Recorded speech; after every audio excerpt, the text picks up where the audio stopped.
Stoney and Wojo was probably the highlight of DFN, but I was a big Jamie and Gregg fan, more because of Jamie. But I want to ask you about Gregg Henson, because to me, he's an enigma. Like, the only rejection letter I ever got from a job I didn't get was from Gregg Henson. So how is this guy, the asshole? You know what I mean? He was like pushing buttons, and he pissed a lot of people off. What was it like working for Gregg Henson?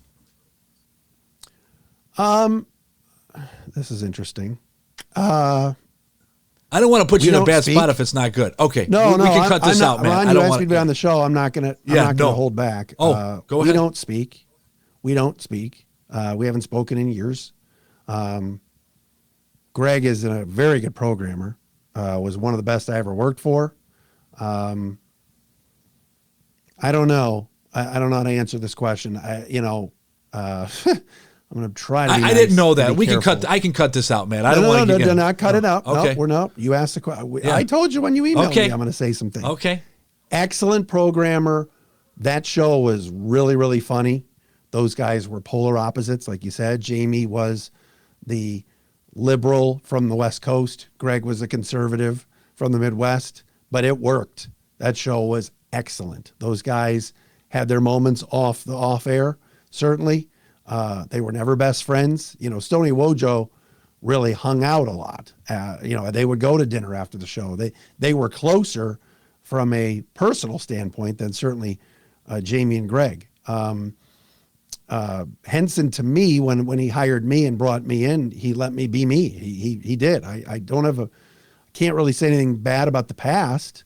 I have other things I could say about the more recent past with him, but I'll leave it at that. But no, he let me do my thing, and he pushed really hard for me to get the Detroit Titans job for play-by-play, which I appreciated, the Pistons stuff.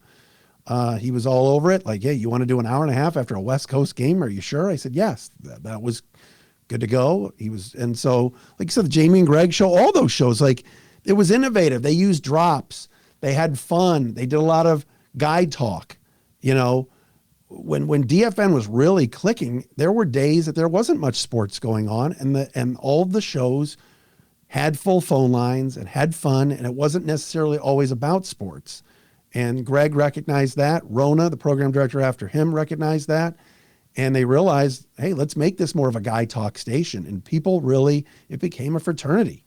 And the listeners were a part of it. It worked. It really did. How important was Don Swindell to the success of that station in your purview? Oh my God. You're pulling crazy names, Ron. How'd you know Don's? I've had him on the podcast. Oh my.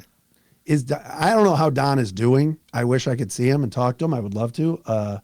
Don was incredible. I mean, he was innovative. He was the backstage guy. I mean, all the songs and the drops, and he was Claude Lemieux. He was Claude Lemieux.